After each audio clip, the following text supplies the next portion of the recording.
I spilled boiling water onto myself and I sustained third-degree burns to 15% of my body. Growing up, I was very aware that I looked different. I had prominent scarring, I was missing my arm. I think they realised that I was growing up in a world that wasn't designed for someone like me, somebody with a disability. We are so ingrained in complimenting or talking about other people based on their appearance, and that does a lot of damage. Just had an incredible interview with our first guest on the new released Warrior Academy podcast, Jessica Smith, former Paralympic athlete for Australia in swimming, author and COO of Touch. She is helping people focus on inclusivity within the UAE and around the world with her inspiring talks and the books that she's writing, the children's books. In this episode, you're going to hear some incredible stories of resilience, of overcoming challenges, of parenting, of how to teach children to love themselves and overcome adversity. It's a completely inspiring episode. I think you're going to absolutely love it, whether or not you're a parent, a student, a business owner, or even an athlete yourself. This is an episode you do not want to miss. So, over to Jessica and the interview.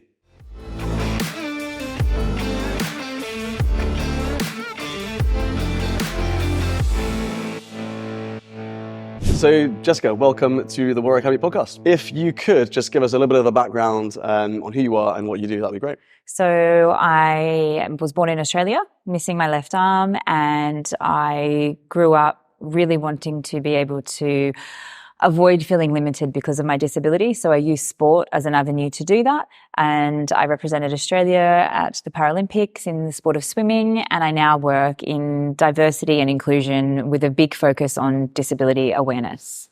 Amazing. Good stuff. So tell me, we're going to go straight into, where it all started. Tell me about your childhood, where you grew up and life in Australia. I was born in Sydney, Australia, and I'm the eldest of four. I have three younger brothers. And obviously, as I said, being born with one arm, I think that was definitely a shock for my parents. And so those very early years were sort of not only me trying to understand life, but them as well. And they were advised to have me fitted with a prosthetic arm from as young as possible to help aid my growth and development. And of course, they wanted to give me the best start at life. So at 18 months, I was fitted with my first fake arm. This is going back to the early 80s. So the technology back then is nothing like what it is today. And it was a really difficult contraption to get used to. So in order for it to stay on my arm, it had to sort of wrap around my whole body. And one particular morning, I was in the kitchen. My mum was making morning tea, and I noticed a plate of biscuits up on the bench. And so being a curious toddler, I wandered over to take one, and I reached up with my prosthetic limb. But because I couldn't feel or detect heat, I didn't realize that I'd knocked the kettle in that process. And as I looked up, I spilled boiling water onto myself, and I sustained third-degree burns to 15% of my body, so predominantly my neck and chest. I'm very lucky that it didn't splash onto my face. But in that whole chaotic moment, my mum wanted to take the arm off. And in doing so, she took my clothes off, but all of my skin. And I was rushed to the Sydney Children's Hospital where we were living and underwent skin grafting and was in and out of hospital for about 2 years. And so growing up, I was very aware that I looked different. I had prominent scarring. I was missing my arm. And I remember from as young as 4 or 5 questioning why that was happening. But overall, I grew up in a very, very loving family, a very supporting family, but there was an element of tough love that my parents used as their approach, because I think they realized that no one else was going to feel sorry for me. So I couldn't feel sorry for myself or expect other things from people in this world. I had to be able to find the opportunities for myself. And I'm very grateful for that foresight, because I think they realized that I was growing up in a world that wasn't designed for someone like me, somebody with a disability. And so the more I could do for myself, the easier life would be. And that's true for a lot of things, but there's also some aspects where I think it was tougher than perhaps what I needed at certain times. But it certainly allowed me to approach life with the idea that I could do anything I wanted, but I had to find my own way of doing it. So the way I tie my shoelaces, the way I do my hair is of course going to look different from other people, but the end result is still the same. And what they were trying to do was allow me to be comfortable with the way that I did things. And yeah.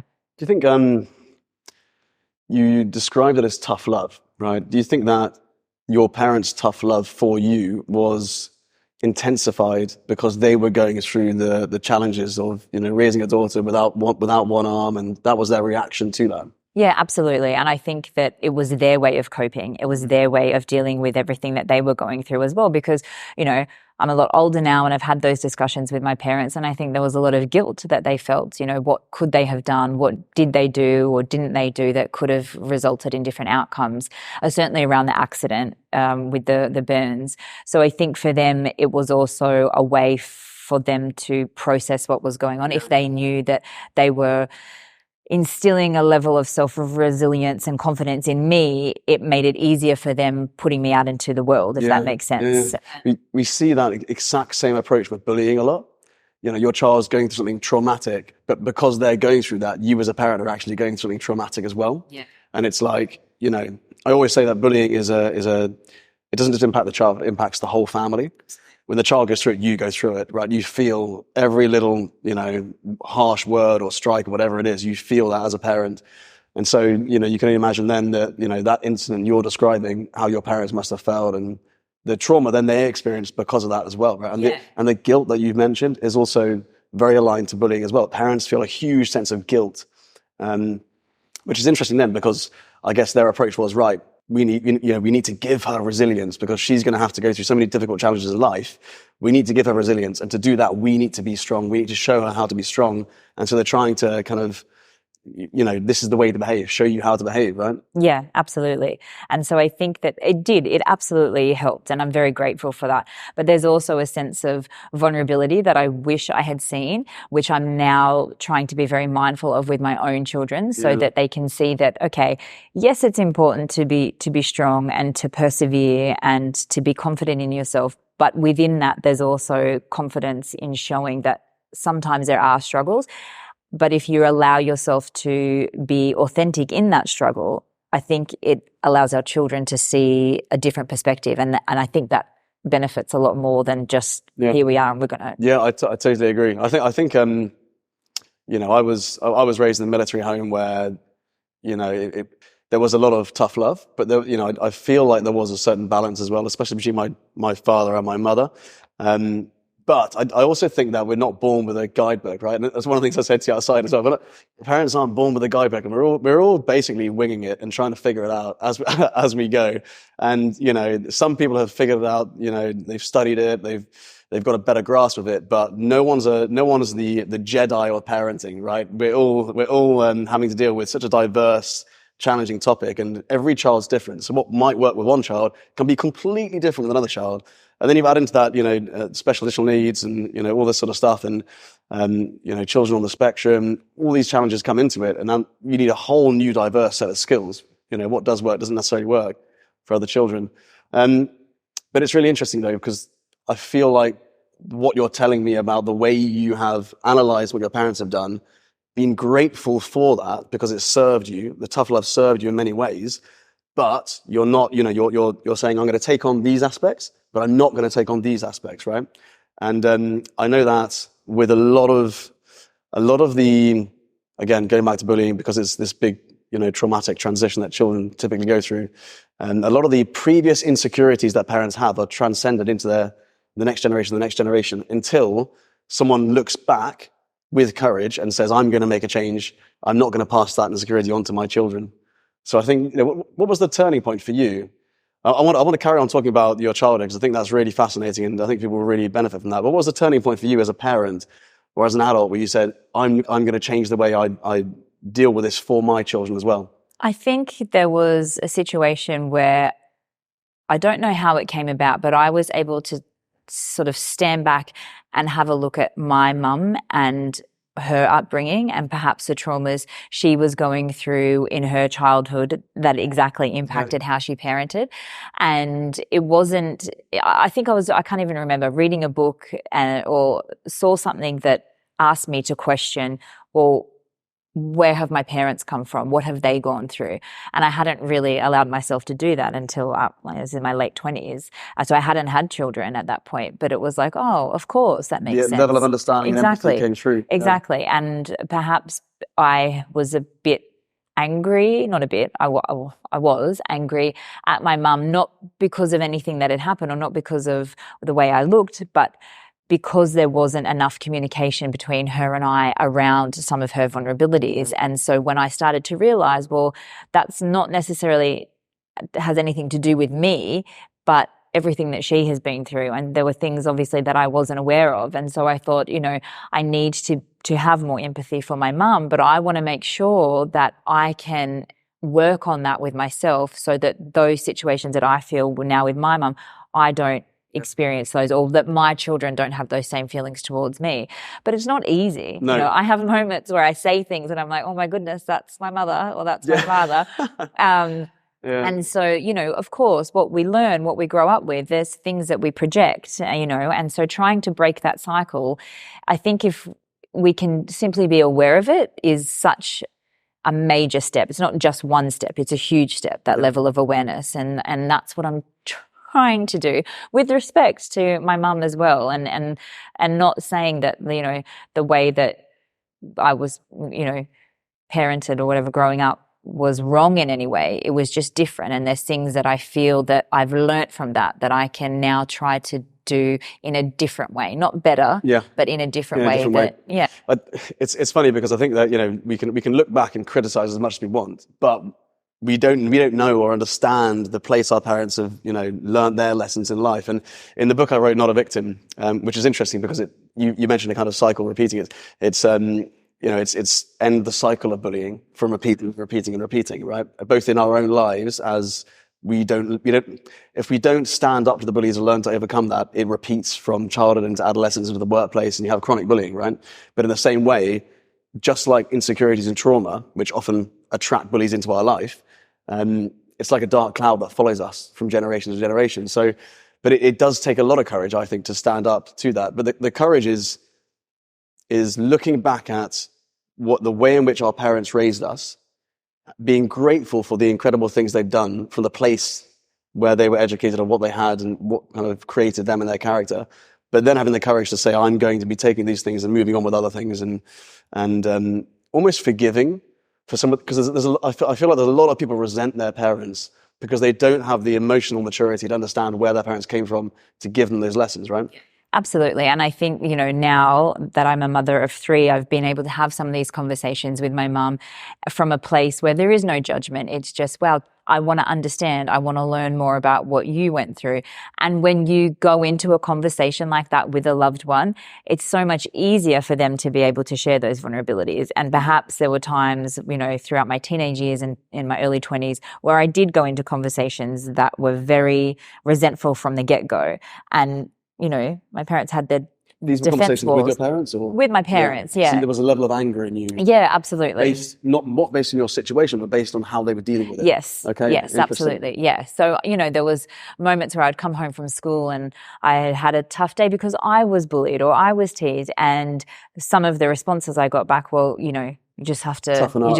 Get back out there. Yeah. And I think I just wanted a cuddle from you in that moment. Do you think that this was almost your parent? It was almost like your parents are speaking to a mirror, and it's like they were telling you to toughen up because they needed to, because there was no one to give them a cuddle or support them, right? Yes. So it was like this. I need this myself, and it's almost like unless you're fully self-aware, it's kind of a little bit of a selfish output, right? Yeah, and I can see that now, and even my mum sees that now after years of us sort of trying to work through that. And now she said, I would have done things different, but at the time I didn't know. And so you have to appreciate that. I wish I had done that. Yeah. So here's a question, and it's maybe not an easy one to answer. Do you think that you would be where you are now, have had all the success you've had now, have inspired so many people, if you didn't go through all of that hardship, where that resentment you maybe felt for your parents, maybe that anger, all the negativity, which basically created your character, right? Do you think you would be who you are? Not at all. Not at all. And I think I'm often asked, what would you say to your younger self? And, of course, I would tell my younger self to be kinder to myself. But I think the most important message is to trust the process. I wish I'd been able to say that to my younger self, because there were lots of things that I went through of different ways of coping with eating disorders and things like that, that all of that I had to experience in order to be here today. And the pain and the trauma and the difficult decisions and the resentment and the anger have led me to a place where I feel so content as a person. And I don't think I could have asked for anything more, but I had to go through all of that for sure. It's interesting when you look at trauma or bullying, and bullying is a subject I've just studied so much, which is, it is very linked to what we're talking about with building resilience and stuff. And it's got this ability to make or break a child's character. This is why I say it's not a one-off event, it's a transition, because if someone goes through it and there's like a fork in the road. They either go this way or they go that way, right? They go down chronic bullying and insecurities and they never face up to the bullies, they don't have the courage, or they do and it transforms their life. They get a black belt in resilience, right? And ultimately, as difficult as it is, we interviewed so many, like 20 people for Not a Victim book, which became a bestseller. It was great. And all of these stories were from inspiring, successful people. And every single one of those people said they attest the success they've had later in life to the bullying they went through as a child. And, I was bullied for 4 years when I was younger, transitioning from school to school in an army kind of environment. And I was on Virgin Radio in the UAE, like 1 million listeners. And I talked all about this, and I've got a very alternative view on bullying, which you can kind of tell already. We can't stop bullying from happening. It's going to happen. It's an ugly part of the human condition, but it is part of who we are and what we do, unfortunately. And I was asked if I could go back in time and just speak to the bullies, what would I say to them? And my response was, thank you. Yeah. Which is kind of like black belt content, right? And I realized that you can't really mentor parents through bullying by giving them that. That is like black belt content. It's the vitamin, not the paracetamol, right? And so I realized as I was doing these workshops with parents, I knew what would help them. I knew how to fix the problems they were going through. I knew how they could transition their children through bullying as fast as possible. And a lot of it came down from a place of perception, right? Understanding why it occurs. But I also knew I had to give them the paracetamol first, right? Which is like, write a log, work on body language, not appear like a victim, which, and have these deep conversations and so on and so on. So it is really, really fascinating. I'd like to go back to the incident when you were a child, with the hot water. And how old were you then? I was 18 months. 18 months. So you don't remember that? I don't remember anything. You remember the rehabilitation afterwards and the pain afterwards? Yeah. I see photos and it sort of brings back certain memories. And it was interesting. I was talking to my mum only a few months ago about what was involved in that recovery process, and it's also brought back memories. Like, I don't know if people are familiar with how to clean scalding, but it's very, very traumatic. And so I would be sedated and put in like a stainless steel bath while they scrubbed till it bled, basically. And this was when you were 18 months to about 3 years old. Yeah. And so you do remember the sort of form of it, like the last bit of that? Yeah, I remember some things, but it's sort of disjointed in many ways. Yeah. And they're backed up by the stories you're told. Yes, exactly. It's sort of a little bit fragmented, but there's certainly, like if I see a pot of boiling water in the kitchen, for years I had like a physical reaction to that. And, I obviously knew what it was about, but now that I have children, it's kind of like tenfold, it's like everyone out of the kitchen when there's boiling water, move everything to the back, which is standard things that we should be doing anyway for safety. But I'm aware of that heightened reaction. Of that, yeah. That's interesting, isn't it? Yeah. And that's kind of as you would expect. So at what point was there this next kind of turning point moment where you decided to lean into sports to get more control and power into your life and to kind of own what you were going through? I had a lot of adults in particular. They weren't talking to me, but about me, saying, that things would be a struggle, life would be difficult, there would be body image issues. Like, I remember hearing all of this sort of stuff. And I believed it to a certain point. If you're a child hearing this constant, conversation, even though it wasn't necessarily from my parents, it was sort of advice given to my parents. I wanted to push back because I was like, I don't believe that inside of me enough for that to be the answer. And, like I said, I grew up with 3 younger brothers, and I was very active growing up in Australia. I was kicking the football, climbing the trees, all sorts of stuff.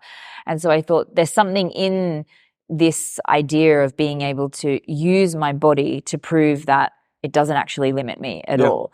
And so the natural progression was into sport. So did you become quite competitive, not in spite of, but because of? Yes, exactly, because of. And so, exactly. And for me, it also became an opportunity to say, hey, like you can't tell me that I can't do this. And so I tried all sorts of sports, and I fell in love with swimming. I loved being in the water. And I remember my first school swimming race. It was a 50 meters freestyle. And even on that day, there was a teacher that said, are you sure that you can swim? Are you sure you want to do this? Yeah. And I won, and I beat all the girls and boys with 2 arms. There was nobody else with a physical disability at my school at the time. I grew up in a small town, and I remember my reaction. I was so excited, but for the first time, I felt as though I was finally being recognized and acknowledged for what I could do rather than what people thought I couldn't do. And so I wanted to revel and stay in that moment as long as possible. I didn't know anything about disability sport or the Paralympics. I just knew that I wanted to swim because it made me feel so great. And then, unfortunately for my parents, it was every single day, morning and night out at the pool. And I excelled quickly. So there was a bit of natural talent. But at age 13, I was selected onto my first Australian swimming team and squad to travel to the UK. And I represented Australia for 7 to 8 consecutive years after that. And it was incredible, traveling the world, winning medals, breaking records. And it gave me a sense of freedom and a sense of self. And there was also a sense of camaraderie being with a team, but also a team of athletes with a disability. There was this unspoken sense of understanding. Exactly. And even though everybody had a different disability and we had different, experiences as to how we have had our disability or acquired a disability, there was something that we were all connected through. And so swimming gave me that. And when I was away from swimming, I felt a sense of loss. But also going through that time as a young teenager, going through adolescence, trying to figure out myself, my identity, I was very much struggling with the fact that even though I was representing my country, even though I was wearing the green and gold colours of Australia, I still didn't feel that it was enough. And by that, I mean, I was training just as much as able-bodied athletes, but there weren't any scholarships. There wasn't a lot of funding. And so I was working, I was studying, I was trying to do all of this stuff. So what you're saying is there wasn't enough to support you or other athletes like you? Yes. Okay. Yeah. And so it just made it that little bit harder. But at the time, that was a challenge. I wanted to be an elite athlete. I liked high performance sport. I liked being under pressure and enjoying it. That was part of it. But it also got to a stage where I know it sounds as though I was extrinsically motivated, but I think I just wanted the validation. I wanted to be seen. And at that time, no one cared about Paralympic sport. Like that's the truth of it. There wasn't the sponsorship in order to be able to warrant the coverage on television. And so I remember competing at the Australian Championships, and there was live coverage around Australia.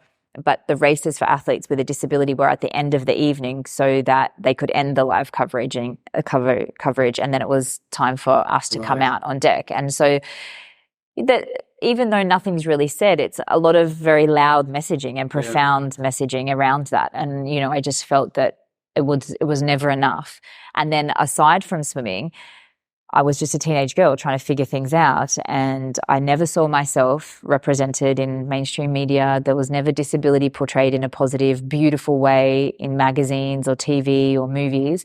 The only time you saw disability was when it was the villain or something to be scared of, something to be afraid of.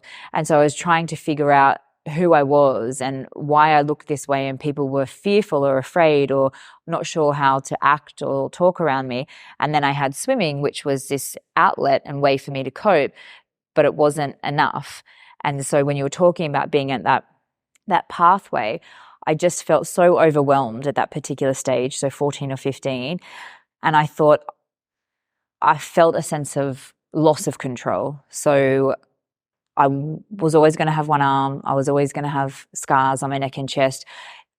what could I control about my body? And at the time, I thought if I could lose a little bit of weight so that I could fit within the perfect parameters of what society says beauty is supposed to be, and if I could lose a bit of weight, maybe then I would be happy and maybe then I'd feel accepted. So at 14, I started into this whole dieting, horrible cycle. And by age 15, I was diagnosed with anorexia, bulimia, and depression. And yeah, so it was a lot, but that became my safety net. That became my way of coping in this world where I was lost. This kind of, constant pursuit of outside validation, right? And I think that's the case for so many young people. There'll be young people listening to this right now who are like, yeah, that is, if they're self-aware enough, they'll realize, or their parents might realize they're going through that. Maybe there are even parents doing that right now, watching this and realizing they are making decisions in their life based on seeking validation from others, which the interesting thing about that is people go on to do incredible things because of this, right? Like if you look at some of the most successful people in the world, they typically have quite unhealthy mindsets. Like, if you look at some of the best athletes or business owners or whatever it is, they're normally running away from something and running towards something, right? You're running towards the gold medal, but you're running away from, the disapproval or not having the validation. And, you look at some of the top athletes or business people, and they've normally got quite a toxic situation internally, or they've got quite a traumatic past. And so people rarely reach that kind of unicorn level unless they have that within them. And if people knew what people were actually going through, they probably wouldn't desire that glamorized peak of the, top of the top podium position, right? Because it comes with all the other stuff. So for you, what was the moment where you became self-aware enough to realize you're making decisions based on validation from others and not specifically just for you? I think it's changed over the years, but there was certainly a turning point where I was selected onto the Australian Paralympic team to compete in Athens in 2004, and I was expected to medal in 3 events. I was the only member of the Australian swimming team to not make a final. Right. And those words have taken me like a decade to be able to even verbalize and articulate, because there was so much shame and guilt around that. And I realized then that not only had my body sort of given up, or I'd given up on my body at that particular moment, because it was all because of my eating disorder, I was forced into early retirement. And at that point, I realized that, yes, I was no longer doing it for the love that I started with. I was doing it because I wanted to please other people. Everything I was doing was to try and get a response from other people that I was okay, that I was good enough, that I was accepted. And when it started to literally destroy everything in my life, to the point where I'd hit rock bottom, relationships, friendships, everything was being destroyed, I thought, I can't do this anymore. If I keep doing this, I won't be here anymore. And so it was a turning point of, am I doing this for me, or am I doing this for other people? And that's when I realized, and this was even before things like social media, that, that's why I feel, and I want to work so much with young people now, is that I was feeling all of this pressure before there was the instant validation and gratification of social media. Yeah. And so at that point, I was like, I need to walk away from everything that is associated with my eating disorder and with swimming, because it's too toxic for me at the moment. And in order to do that, it had to be this major moment of vulnerability, self-awareness, to say, I have to do this for myself and nobody else. Even in that phase, though, there's been moments where I've come back and forth, obviously, of falling back into, previous patterns. Yes, exactly. So I think I'll be on that journey forever, because part of my personality is, of course, wanting to please or to be accepted, of course. But I realize now that should never come at the expense of myself or my family or anyone, close. So the kind of negative traits, not negative traits, but the traits you had, which spurred you on to do incredible things, you became aware after that massive rejection you felt, right? And you then became aware from that, the damage that they could be causing you longer term. But you still recognize the fact that you've got something within you which you can't remove, which is driving you to make change. Yeah. Right. And it's like you're watching it, but you're kind of now watching it in third person. Yes. Rather than it being, it's almost like ego, right? Because it's like front of mind. Yeah. I'm basing all of my decisions on this. Now, instead of that, you've got the awareness to say, I understand why I'm thinking that. I'm going to let it serve me because it's going to give me all this energy to smash it and go out there and do incredible things. But I know when it turns unhealthy. Yeah. I think that's really key. I don't think human beings are perfect. And I think that we're constantly seeking perfection. But instead of that, I think what we need to do is seek acceptance of ourselves from ourselves, right? Yeah. Because a lot of the time, I feel like we're always coaching ourselves, but it's often other people's thoughts or words that are coaching us. Maybe in your mind, for lots of years, it was the words of your parents that were coaching you for many years to come. Maybe even coaches or whatever, or the words of rejection you felt, and you kind of in the back of your head, that was what was spurring you on. But yeah, I think that's a really balanced way and healthy way to approach it, right? Just a quick shout out to the guys at Shield who manage this podcast, come up with the strategy behind the podcast, help me schedule interviews, as well as do all of the editing and the producing of the podcast. Without them, we wouldn't be able to produce this podcast. If you would like to create your own podcast, I can't recommend the Shield team enough. They have done well over 100 episodes for me over the last few years, and I've been so pleased with the results. So have a look in the description of this video or the podcast episode, and you'll see how to get in touch with them yourself. Yeah, it is now, absolutely. And I think that I'm very grateful for that level of awareness because, as you said, those ideas and those thoughts always trickle in at different times. And if you have that level of self-awareness, you can use that to your advantage. And by that, I mean being able to say, okay, I am looking for acceptance, or I am looking for validation in this moment, but being able to question that and ask, but why? What will that get me if I do seek the validation, or if I do get the validation? Exactly. Who am I impressing? Exactly. Yes, exactly. And I think if you can start to ask yourselves those questions and truly, truly listen to the answers that are, taking place in your own mind, there's a sense of relief. Yeah. And I felt that. I felt for many years I was carrying the weight of the world, trying to be somebody that I thought everybody else wanted me to be. And when you let that go, it's so refreshing, and it is a sense of freedom. Peace. Yeah, absolutely. It's peace. And to do those incredible things, you need pressure, you need turmoil. Yeah. Right? Yeah, absolutely. But to live a happy life, you need peace. Yes. That's what I think. And I think that's what you're saying, right? It's interesting there. When you kind of go back, because I feel like a lot of this comes from a lot of resilience is built when we're younger without realizing. It's like the seeds are planted. Did you experience a lot of bullying when you were younger? Yeah, bullying in the sense it was more from like exclusion. Right. Not being picked on the team at school and not being included that way. Certainly there were things that were said it was more around teasing as opposed to bullying. I mean, that's how I felt it.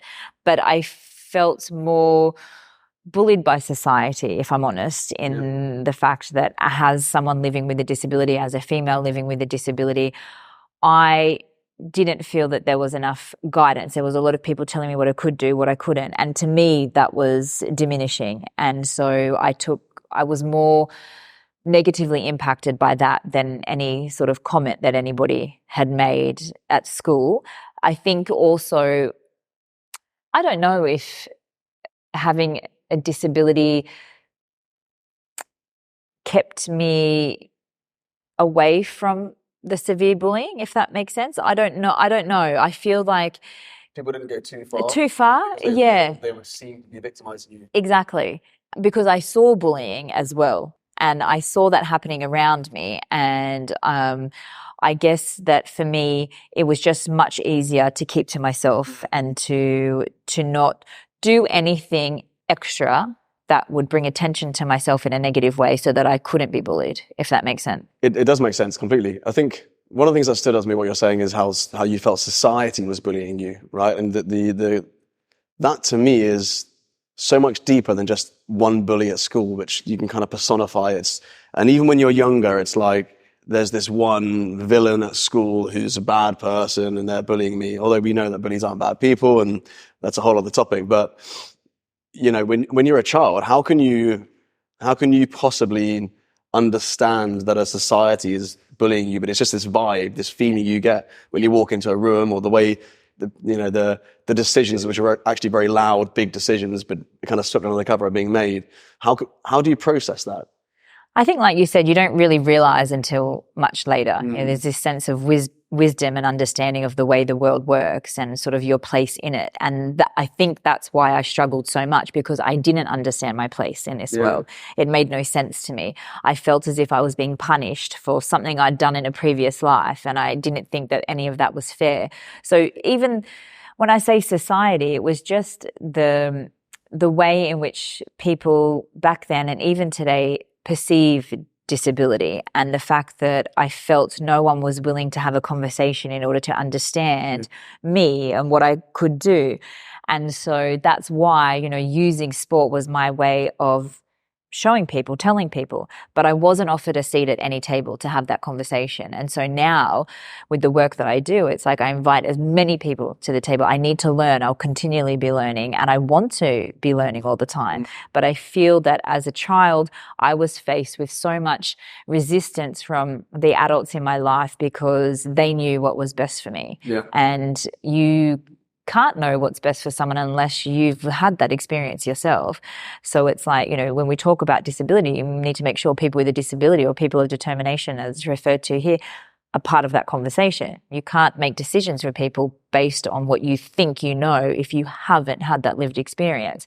And so, the way the media talks about disability, the way disability is framed and sort of displayed and talked about in movies, in magazines, any of that conversation was a way that I felt society was sending me a very clear message that this you're not welcome here. I'd love to talk about language with you, because I think, I always say to parents, the first step is how we speak. We inspire through language. When we talk to a child, we literally paint a picture of what they'll become.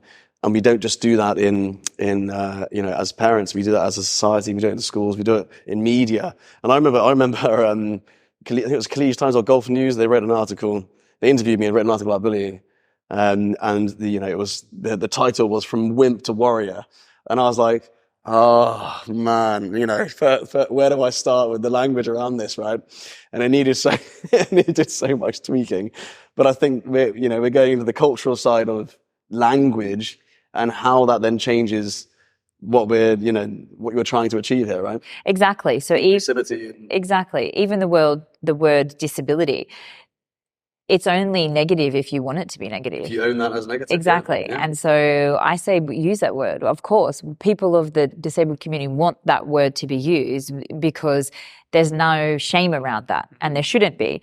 And so we have to be very careful of it's not so much what we say, but how we say it and the intention behind what we say. And so, I think that it's very, very important. Person first, always. I'm Jessica. I'm not a girl with one arm. I'm Jessica who has one arm. Yeah. And I think that if people could be more aware of the words that they use and how impactful they are, and it doesn't have to be a hateful word. It's just how that word is used and in what context it can really impact how we feel.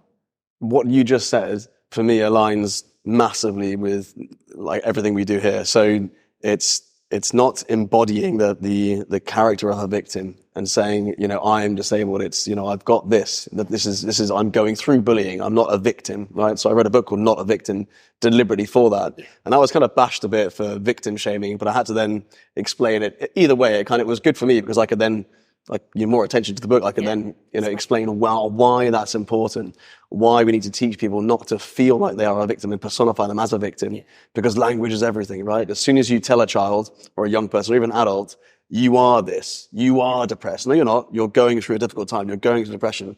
And, you are a victim of bullying. No, you're going through a difficult time. Do you know what I mean? Yes. As soon as you take that on, it becomes a part of who you are. You personify it.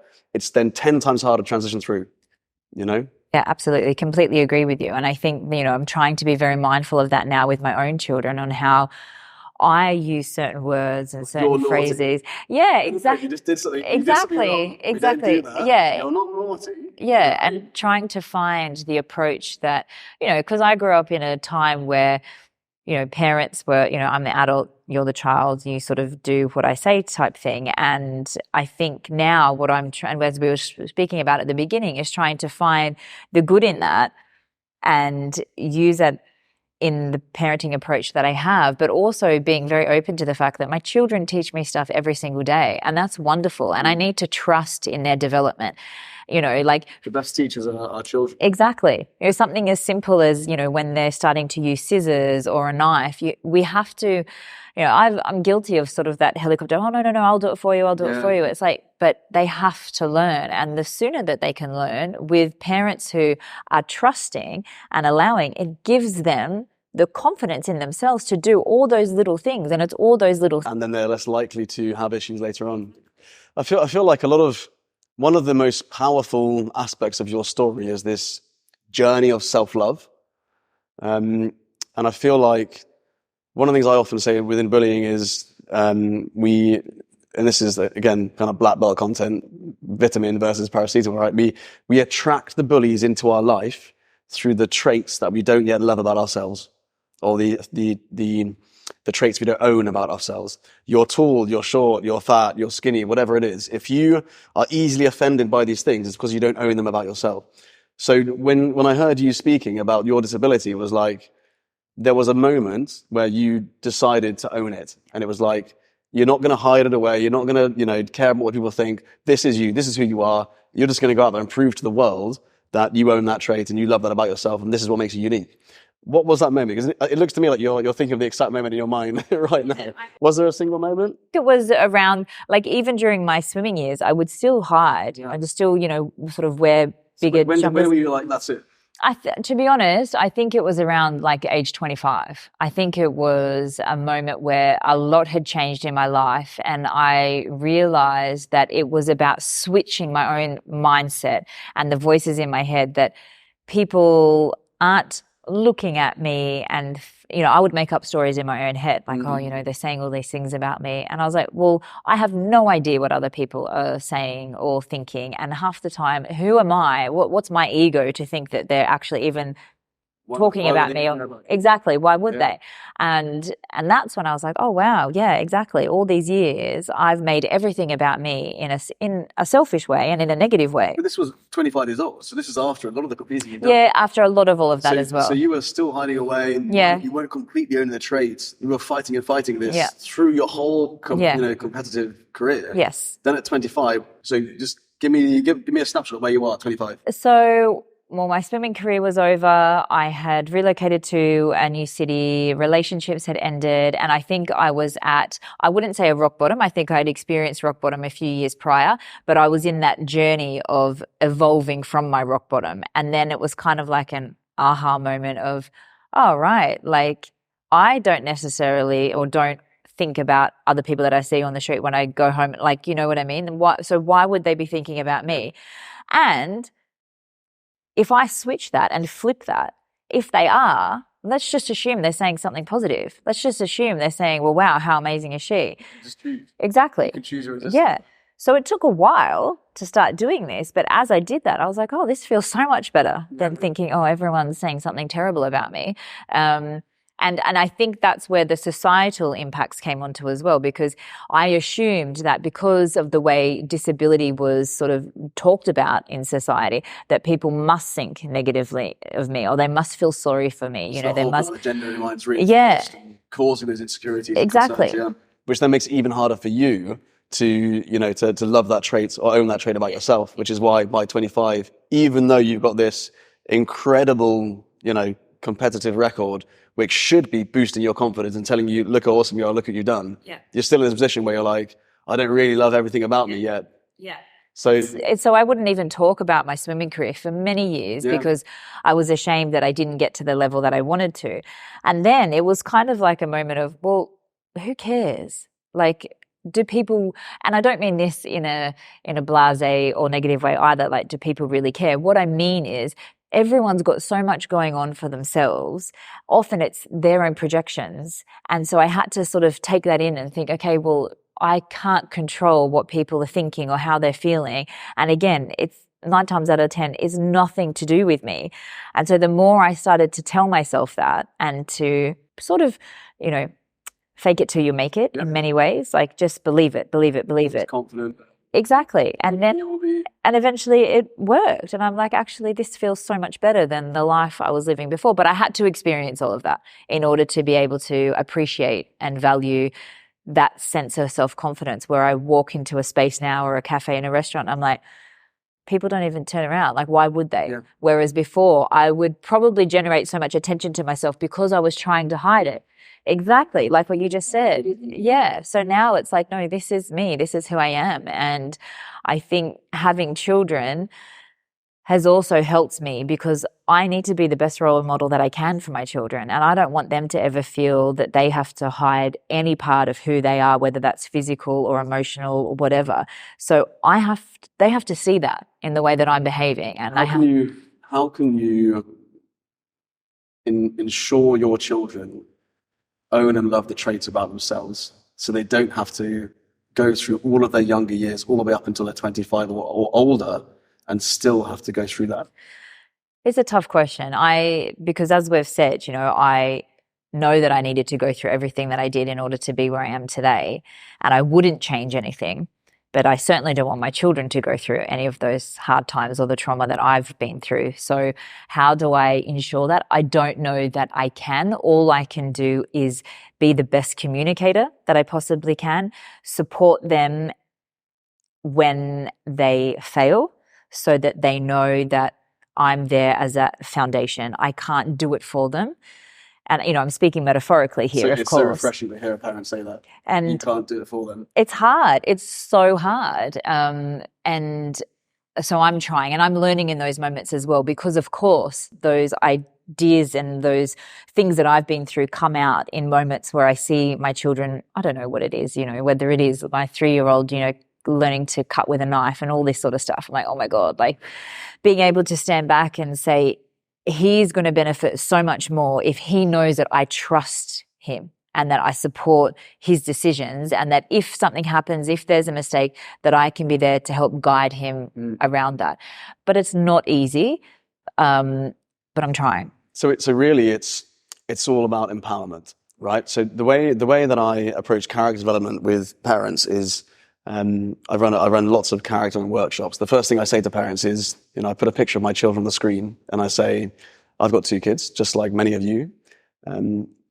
I've got one guarantee for them, and it's that I'm not always going to be there. They are going to go through some really tough things in life, and I'm not going to be there. I can't be there.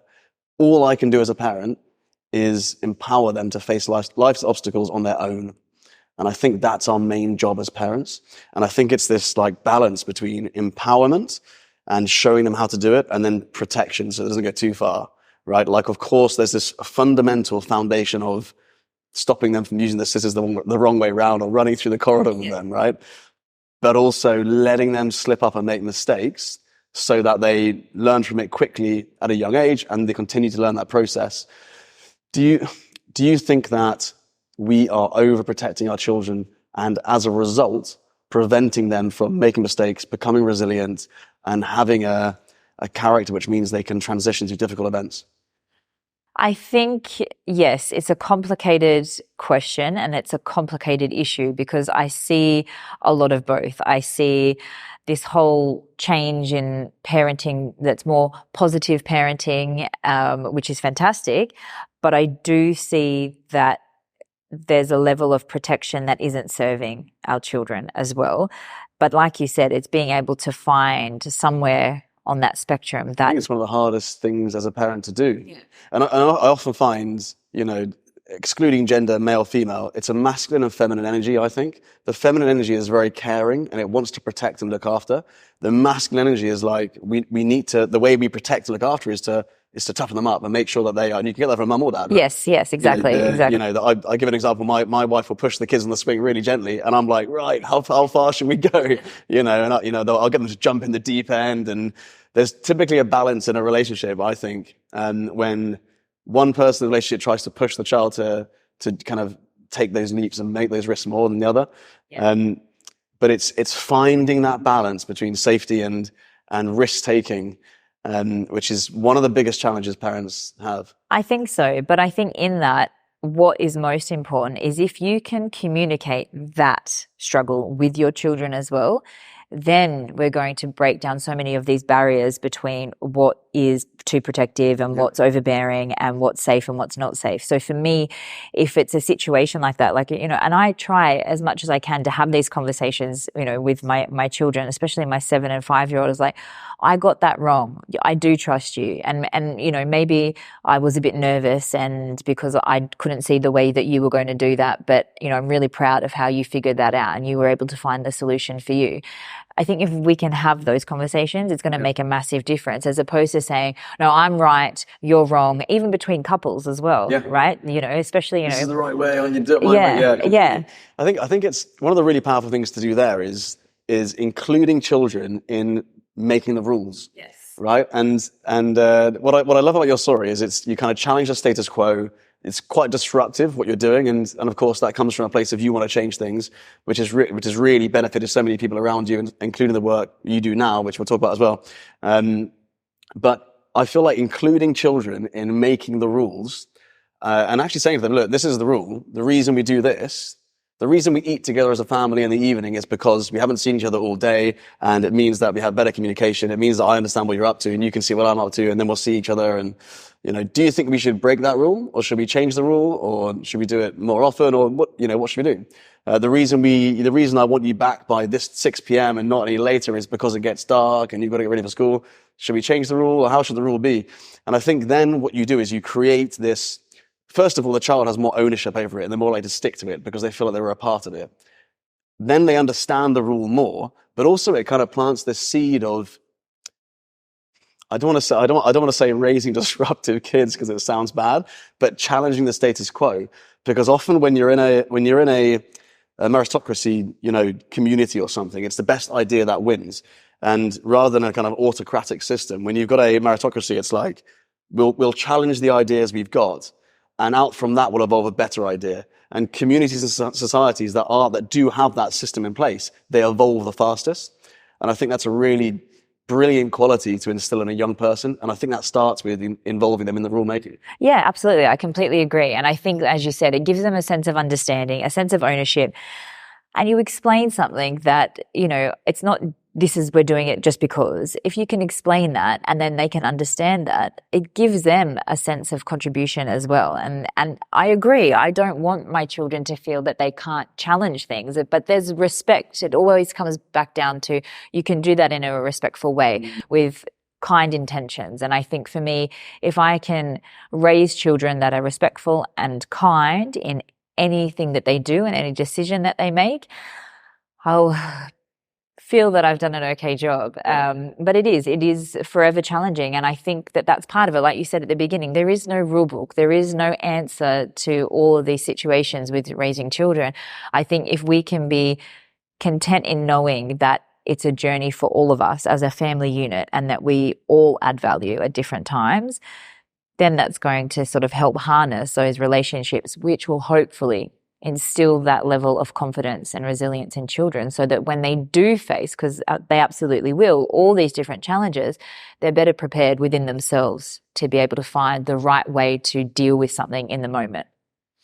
Yeah, definitely. I'd love to go into just some really practical advice, right? There'll be teenagers watching this. And the reason I say teenagers is because I feel like when we're teenagers, we have this phase of kind of introspective work, right? Where we're learning more about each other, but also about ourselves, and we're kind of comparing ourselves to other people. There's a lot of social comparison intensified by social media, which would be another conversation to have.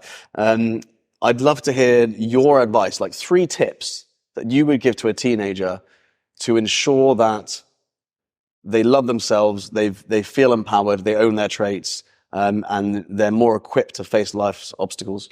So I often do presentations in high schools, and I always finish with 2 fundamental ideas and strategies for the kids, and that is to start paying compliments to people at school, their friends, their family, their teachers, that have nothing to do with their appearance, nothing to do with the way that they look. We are so ingrained in complimenting or talking about other people based on their appearance. And that does a lot of damage, whether we realize it or not, but certainly through those teenage years. So if we can start to find qualities in each other that have nothing to do with our appearance, so it's all about who we are, how a person makes us feel, then it's much easier for us to give ourselves those positive compliments on who we are as a person and what we like about ourselves. And then the other very practical tip is to stand in front of a mirror and to, now this is about appearance, to find something about themselves that they like. They don't necessarily have to love it, because terminology matters, especially with young people, okay? It's no point saying you have to love everything about yourself, because for a lot of teenagers at the moment, they don't. So let's work with words that they feel are more attainable. So what do you like when you see in the mirror? And you do that in a time and a place that's private. You take back some of that power and you start to build on that. Okay, so, but it has to be what you like. You can't focus on what you don't like. It has to be one thing, whether it's your eyes, your nose, it doesn't matter. And just start to add on to that over a week, over a month, whatever time period is. But taking those moments back of saying, there are things about myself that I like. And then being able to join those two qualities of the things that have nothing to do with my appearance and the things that do have something to do with my appearance. I think they're two really powerful steps. And I love what you said about, it's important that we look at the language we're using, because when you can't just suddenly jump into the deep end and say you love this about yourself, because it will feel fake. Yeah. But if maybe you sort of like your smile, right? It's like, it's not bad. Do you know what I mean? It's like an okay smile. Yeah. So you can start with that, and then you build onto that. And it's this kind of compounding effect of you're growing this self-esteem gradually, right? You're directionally correct, rather than walking past the mirror, trying not to look at it because you hate everything in it. Yeah, you're picking out the things that serve you in that moment. Or even if, again, that's kind of talking about the things that are physical, but of course there's other things you can like about yourself. Yeah. We've got this exercise in the Warrior Academy where we sit two students together and they write down the things that are unique about the other person. They're really good at this. They've got a really good turning kick, or they're really good at keeping their eyes closed during meditation, or, and then they share those things. And it's often something they were never expecting. Yes. Right. And it's so funny how we can be completely blinded. The things that other people actually see in us positively, we can be completely unaware of, because we're typically focusing on the things that we, think about negatively about ourselves. And we then believe that other people think those things too. Most of these voices then come from back in the day. We had these words said to us, or we've just come up with them ourselves. And we're coaching ourselves negatively. As you said, as you walk into the room, what's everyone else saying? But I think when you go through an exercise like that, it changes your perception. And one of the things you said earlier was, I started to realize no one's thinking those things about me. And that little game of what's unique about you, keep it a secret, and then, right, I'll tell you what, the 5 things. It's a really clever way of just breaking down that perception barrier. Yeah. And so that's something I love doing. I'd love to talk about the future. So first of all, where you are now and what you're doing, because you've got a massive mission here in the Middle East. I think it'd be sensible to talk about that. When you first came to Dubai, there were a lot of challenges around language in particular. I've noticed those too, working with a lot of parents, working with the media, working with schools, around the way in which we focus on inclusivity and all that sort of stuff. So tell me about the challenges first that you noticed. What are the kind of few challenges you noticed? Yeah, when I first arrived, I did feel as though I didn't see disability much at all, and you don't. And then I was, introduced to the idea that I have to be also very aware and sensitive to the way different cultures respond and interact with things like disability. And so living here in Dubai, I have become a lot more aware of the way that disability is sort of understood and accepted in different cultures. That being said, I also saw that there was a wonderful opportunity for me to, instead of saying, not much is being done and I don't see disability, instead of saying what I don't like and what I don't see, what can I add? How can I contribute to the conversation? And so a lot of my work is around going into schools and corporate organizations to talk about the importance and benefit of disability inclusion, and as it's referred to here, people of determination, and being able to add my voice and my story to the community here, to be able to sort of be an example on how positive life is with a disability. And my main focus is really around young children, and how can I transfer that same messaging, which can be quite complicated at times and complex, and how can I use that and talk to much younger children, because, you know, they're the future and they're the ones that will make decisions in, you know, a matter of years.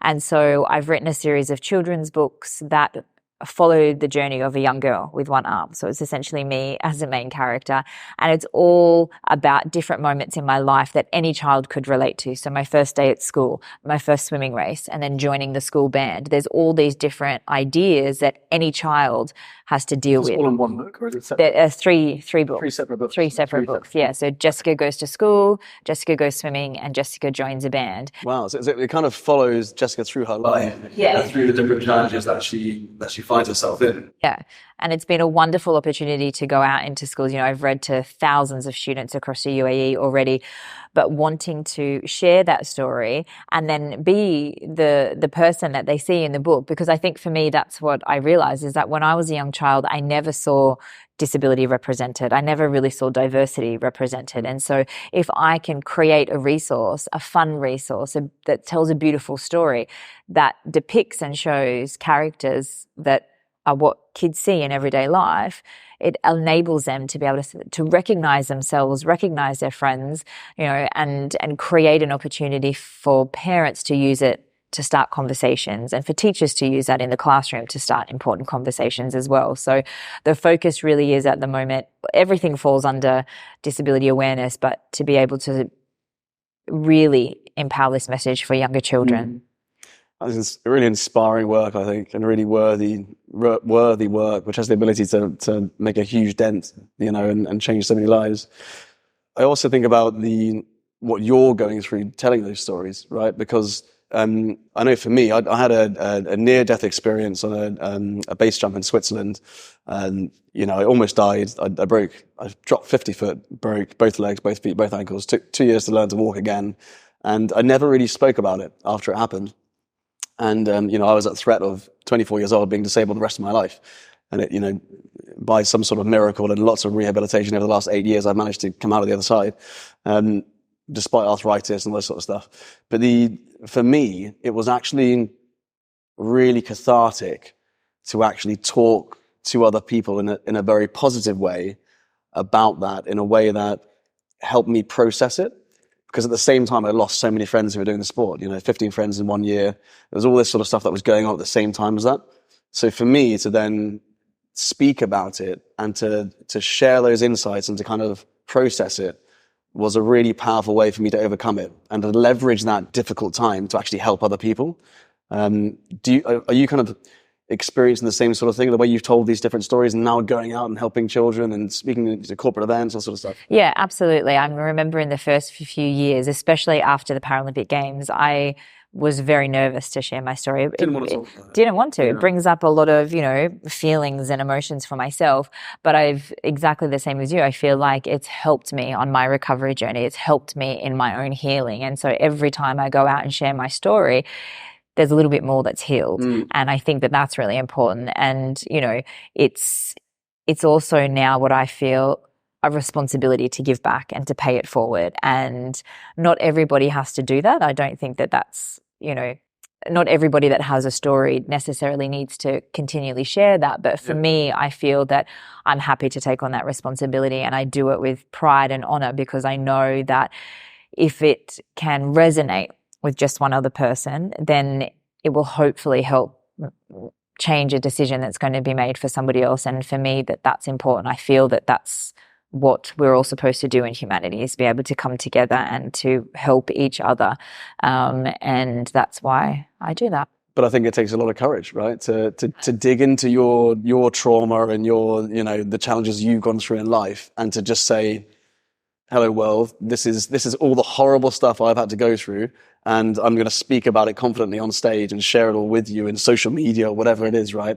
And to be an open book for people to then potentially judge, with the the motivation behind it to actually help other people, I think that takes so much courage to do.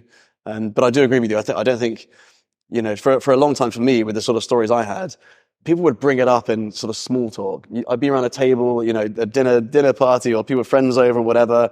Oh, Seb's done this and he had this accident, and talk about it. And for me, it was just like, there's so much pain involved with that. I got to the point where I was like, I don't want to talk about it. Yeah. And people would find that quite odd. And I think you get to the stage where it's like, you're not in the right place to process that. And then you suddenly are, and then you can actually do something about it. And it can go on to serve a lot of people. Yeah, absolutely. But I think as well, like every time I do a presentation, I'm kind of like emotionally exhausted afterwards. Oh, yeah. And it's funny when you say like the small talk, even now, like it is big to share all this sort of stuff. And so when, if it's a dinner party or something about a casual get together and people talk or they ask about my story, I won't go into too much detail, because I feel that also I don't want it to take away from other people and the situation, the environment. So I think it depends on where you are and the circumstances, because there's certain times where I feel like, oh, now's not the right time. If I open this box, it goes very deep very quickly. Exactly. Yeah. And I'm like, I don't want that. Yeah, exactly. So yeah, definitely. But the emotional exhaustion I get as well. I'd find it would hit me the next day, and I would just be exhausted and just be really down, and I'd be down for a couple of days. And a part of that was the fact that I didn't feel like I was giving the stories or the experience the respect that it was due. I wasn't giving it its dues properly, and I feel like because I was constantly having, people were constantly wanting to talk about this stuff with me. One of the ways in which I was able to give it respect was to actually professionally deliver that talk, and to hand it out there and actually give it to the world in the way that I wanted it to be perceived and understood.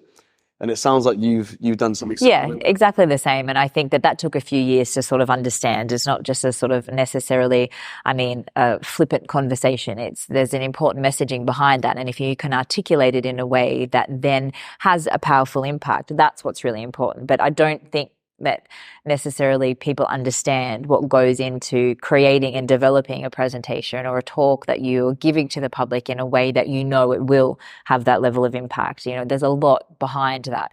And so I was exactly the same.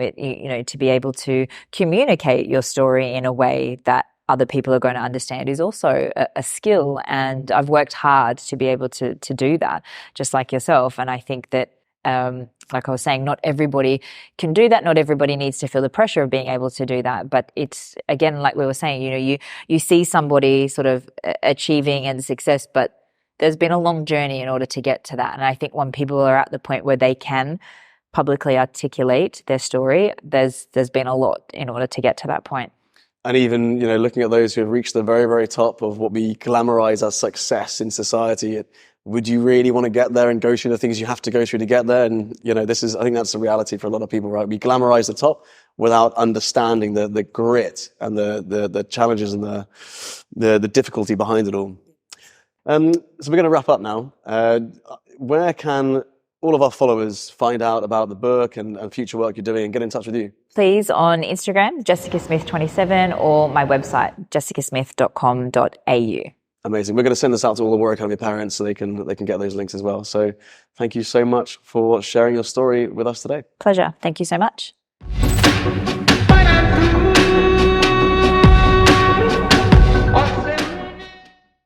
I really hope you enjoyed today's Warrior Academy podcast episode. We're going to keep creating these episodes because I know that so many parents find them useful or get insights or get ideas about how to develop their child's character. But it all comes down to the 3 C's: confidence, conduct, and concentration.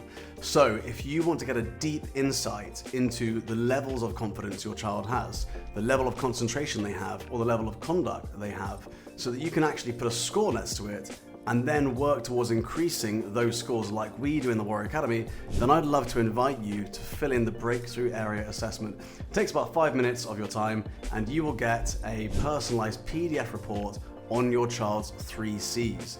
So I really hope you find that useful. It's completely free, and let us know how you find the PDF and the feedback you get from the Breakthrough Area Assessment in the comments below. Take care.